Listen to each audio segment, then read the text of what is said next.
Au pied de cette grande tour, un restaurant qui fleure bon la France.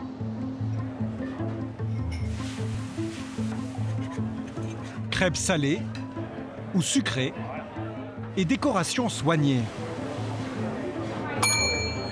Tous les jours, à l'heure du déjeuner, cette crêperie tourne à plein régime et fait le bonheur de son patron. Il s'appelle Florian Guillemard. Et voilà. Thank you. You have everything you need? Yeah. Looks good? Bon appétit. Ce jour-là, il donne un petit coup de main à son équipe. En salle comme en cuisine, tous ou presque sont français. Est-ce que tu peux mettre un petit coup d'éponge dedans?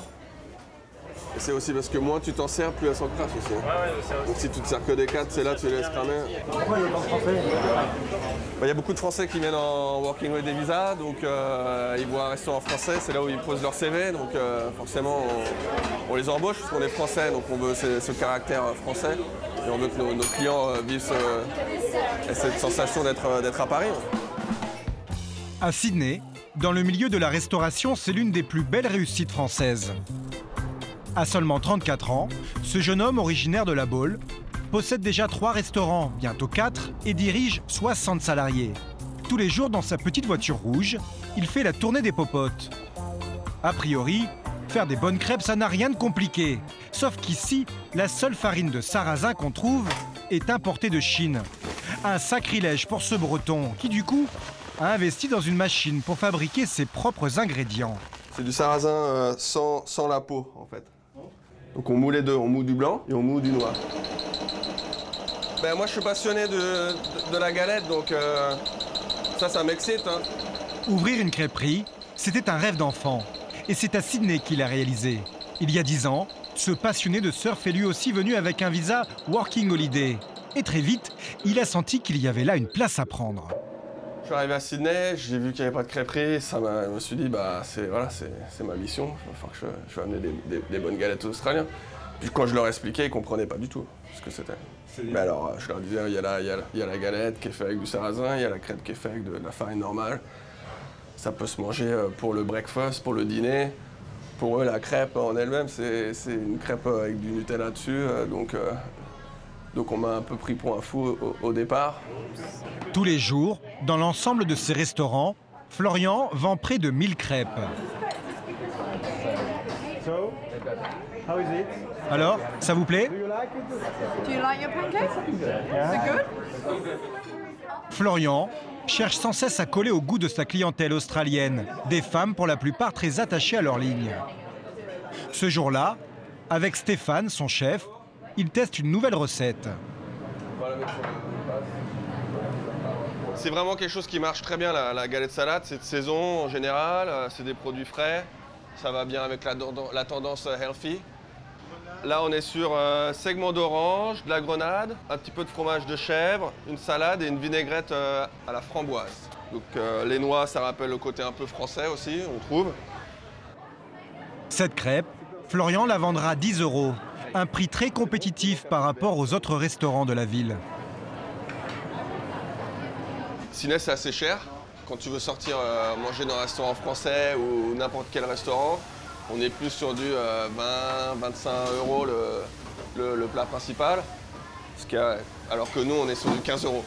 Donc on est forcément plus attractif pour les familles ou les gens qui ont des budgets un peu plus serrés. Grâce à sa petite entreprise, Florian gagne près de 85 000 € par an. Quant à ses salariés, ils ne sont pas à plaindre non plus. Par rapport à la France, ici vous êtes payé combien? En France, je touchais en saison, je faisais des saisons, donc je faisais 2000 € net en saison. Ici, je suis presque à 3000 € net. Ouais. À Sydney, quel que soit le job, les salaires sont en moyenne 30% plus élevés qu'en France. Au-delà du revenu, travailler dans cette ville a aussi bien d'autres avantages. À l'extrême nord de Sydney, au milieu des cocotiers, le quartier paisible de Narrabeen. Ok les filles, le petit déj. On dit quoi? Merci. C'est ici que Florian, le crêpier, s'est installé avec Michelle, sa femme australienne, et leurs 2 petites filles.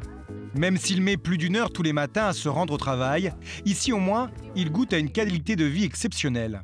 On a la fraîcheur de la mer en permanence, donc on n'a pas de pollution, en plus de ça. Et si tu vas sur les terres, à quoi, une demi-heure, c'est des grands étendues de forêt perdues, donc il fait bon y respirer. C'est génial pour la famille. Ils passent tout leur temps dehors, ils font du vélo, ils vont à la plage, ils retrouvent leurs amis. Oui, vous allez à la piscine aussi. On a une belle qualité de vie.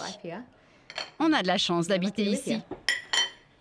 Malgré cela, le choix de vivre si loin de la France n'a pas été facile. C'est le gros point noir, c'est que tu laisses vraiment tout le monde derrière. Ouais, c'est pas une décision que c'est la plus grosse décision à prendre. Moi j'ai mis 6 mois à me décider. Tu laisses tes parents, tu laisses tes sœurs, tes potes.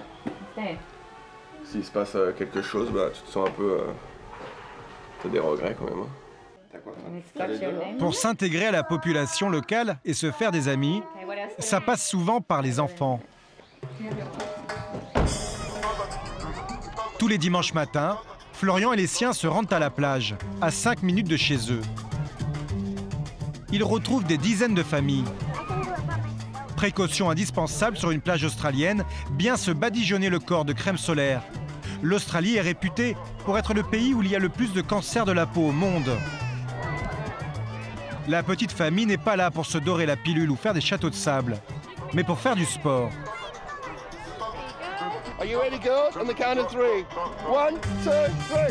Et contrairement à un club classique, ici ce sont les parents qui à tour de rôle encadrent les enfants. Ce jour-là, c'est un Sud-Africain qui joue les coachs. Go, go, go, go, go! Stand up, stand up! You must stay! Come on! Go! Yeah! Well done, go! Elle doit bien dormir le soir. Hein. Ouais, à dormir, ouais. 7 heures, couché. Lilou, la fille de Florian, fait partie de ce qu'on appelle les nippers. À Sydney, la majorité des petits Australiens, à partir de 5 ans, se retrouvent ainsi sur la plage le dimanche. C'est une tradition sur le bord de mer pour apprendre aux enfants à savoir nager dans les conditions un peu difficiles qu'on peut avoir ici en Australie en fait.